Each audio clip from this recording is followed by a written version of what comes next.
In this digital clip, we're going to look at the power of a conversation, how conversations influence our imagination, and how really good conversations get people thinking on a completely different level.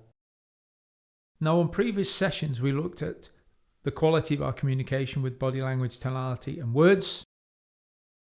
And we've also looked at the value of a conversation with logical levels, and I can't do that here. With this session, we're going to look at how language is interpreted from the sensory input into the conscious mind, through into subconscious interpretation and meaning, and finally into the creative subconscious in feelings and emotions and real action. So let's consider what makes language so powerful. And let's start with the concept that we receive incoming sensory information through our 5 senses. We see things, we hear things, we get a feeling about things and a grasp of things, we smell things, and we taste things. In coaching terms, we call these VACOG: visual, auditory, kinesthetic, olfactory, and gustatory sensory systems. And they fire information into the conscious mind. So when conscious information is passed through to the subconscious mind, it is stored away in our picture of reality in the same structure: visual, auditory, kinesthetic, olfactory, and gustatory. If our picture of reality has been painted with our 5 sensory systems, then when we communicate with the outside world, it makes absolute sense that we would communicate on the basis of the content of our picture. The average person has 70,000 thoughts a day. How many of those thoughts are new and improved you thoughts, or how many of them are the same stuff, different day thoughts? Well, the current thinking is 65,000 of our 70,000 thoughts a day are the same thoughts you thought yesterday, just recycled for today. So we're haunted by ourselves left over from yesterday. And when we consider the power of a word, it's words that spark our imagination.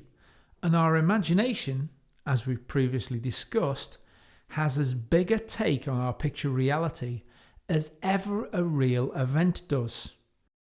We can imagine things almost consistently and continuously throughout the day. So imagination has a massive part to play in creating a new and improved picture reality.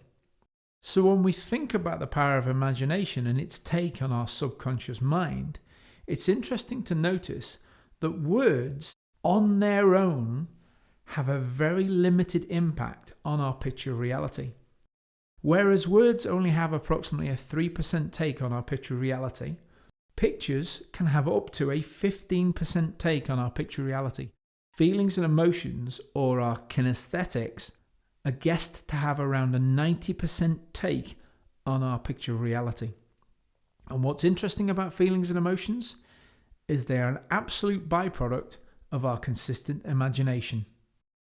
And, as the word would suggest, not only do we get emotion from our dominant thoughts, but we also get motion. We can't do without feeling, and we can't feel without doing. I wonder how often we take responsibility for and charge of our dominant thoughts. Recent research has shown us, whilst we all have the same sensory systems, through a collection of exposure and experience, our conscious and subconscious mind have learned which one of the sensory systems we like to use or prefer to use most. Some people like to see the world in pictures and communicate using words that describe pictures. Some people like to hear the world through debate, through argument, through song. Some people experience the world through their emotional connectivity. What's interesting is when you start to look at the percentages, what you find is approximately 40% of the UK favour pictures, 20% of the UK favour words, and another 40% of the UK favour emotional language. Now this presents us with an interesting challenge, because that means unless we're very flexible in our communication style, when we have a conversation, there's a possibility, if we are language limited, we may only connect with some of the people some of the time. Public speakers are taught to say it 3 times. I guess excellent public speakers would say it 3 times in 3 different ways. They would paint pictures and tell stories and finally allow people to get a really good emotional connection towards what they're trying to learn, so that every single person in the audience gets the opportunity to store the information away in their subconscious mind in the most powerful way for them. This helps us start to understand that human beings have learning styles, the way in which they like to learn, storage styles, the way in which they like to store away information for further recall, and communicational styles, the way they communicate with others. Finally, the most important style of all is the style we use for imagination.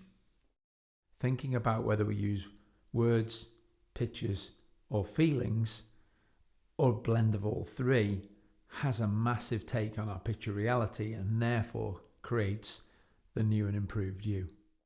As we consider VACOG as a useful understanding of how people think and communicate, it starts to give us some clues how great coaches not only influence the way the person thinks when they communicate with them, but how we encourage them to think for themselves, and more importantly, how we encourage them to coach themselves when we're not there.